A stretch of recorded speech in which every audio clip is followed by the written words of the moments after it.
भीड़ में थोड़ी तन्हा थी कि तभी वो दिखा। अजनबी तो था पर अपना सा लगा। शायद थोड़ी जल्दी में था।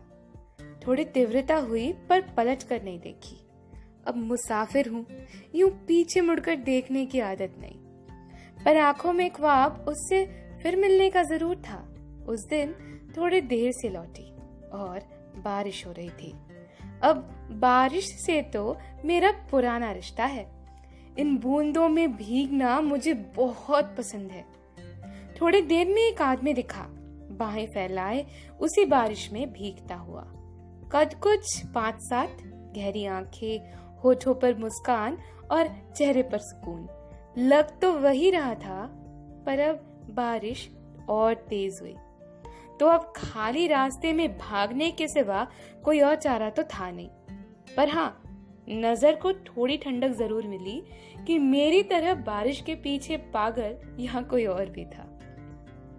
रोज की जिंदगी में रफ्तार तो तेज ही थी। उस दिन घर से निकलने में देर हुई तो कैब लेना पड़ा। कैब में 2 बुकिंग थी, फिर वही इत्तेफाक ने हमें मिला दिया। शक्ल पहचाना था पर इंसान तो नहीं, तो खामोश ही थी कि उसने खामोशी तोड़ते हुए बात की।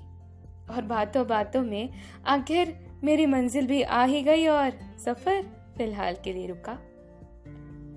अगले दिन वो फिर मिला, हल्की मुस्कान, आंखों में बहुत से किस्से लिए।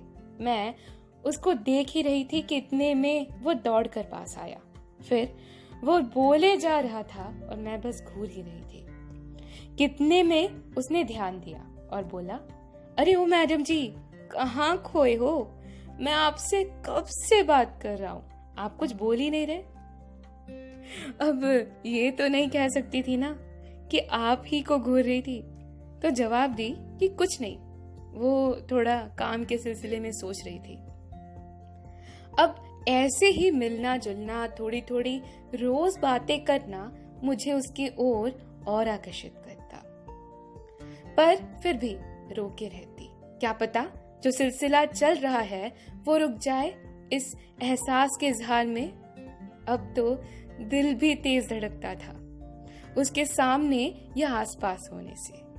सोचती हूँ मैं भी कहीं सुन ना ले वो इस धड़कन की गतिविधि।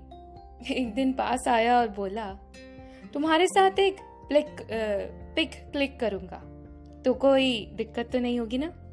जवाब में मना करना तो मुश्किल ही था, तो जायज है। पिक क्लिक की। फिर पूछी, करना क्या है इसका? वो बोला, इंतजार करो मेरी दोस्त, बर्थडे पर पता लगेगा। वक्त थोड़ा बीता ही था, न जाने हम अनजान से कब दोस्त और एक दूसरे को जान जान कहकर पुकारने लगे। इतना पागलपन मस्तिष्क में था कि उससे भी शायद पता लग चुका होगा कि इश्क हो रहा है मुझे।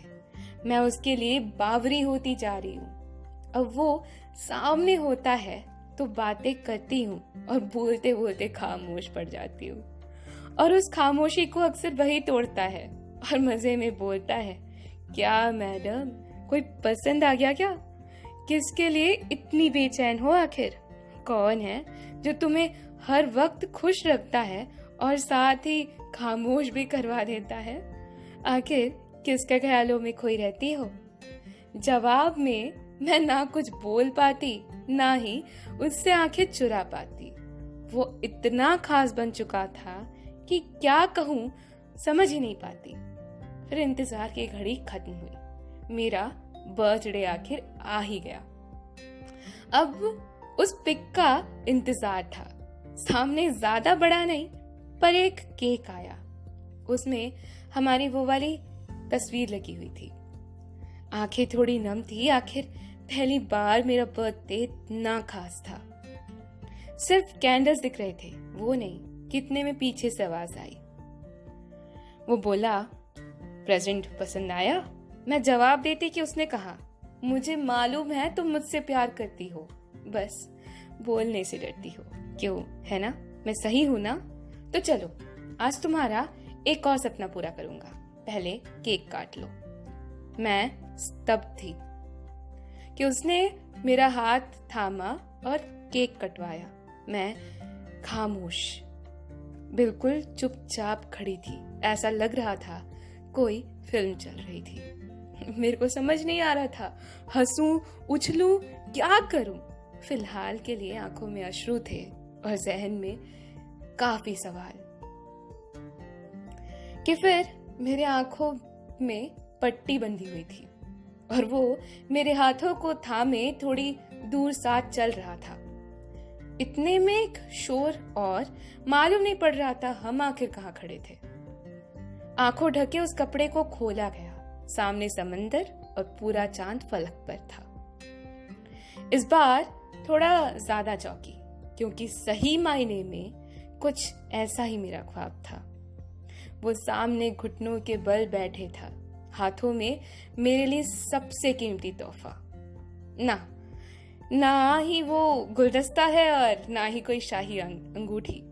वो थी मेरी प्रिय दैनंदिनी और कलम। और फिर बस इतना कहा, हे मेरी प्रियतमा, मैं तुम्हारा वो समंदर बनना चाहता हूँ जो 1000 बार तुमको छोड़ जाए, पर कुछ क्षण में टूट कर, दौड़ कर फिर तुमसे लिपट जाए। तुम्हें 1000 बार चूमे पर छोड़ कर ना जाए। और क्या तुम जिंदगी भर मेरा वो साहिल बनोगी जो हर पल साथ रह जाए? मैं कुछ कह ना सकी। जैसे वो घुटनों के बल बैठे था, मैं भी उसके सामने बैठी। दोनों आंखें मिला रहे थे और इस वक्त दोनों की आंखों में धारा थी। मैं करीब आई और उसके कानों में अपना जवाब हाँ में बोली। हम साहिल पर बैठे थे, गले लगाए, टूट कर वो रो पड़ा। ये वक्त हमारा खास था। इस पल को हम दोनों ने साथ ही जिया था। वादों के मुताबिक मैं हर पल, हर क्षण साथ रही। और आज हमारी इस कहानी को साथ बिताई इस जिंदगानी को 100 वर्ष हो चुका था।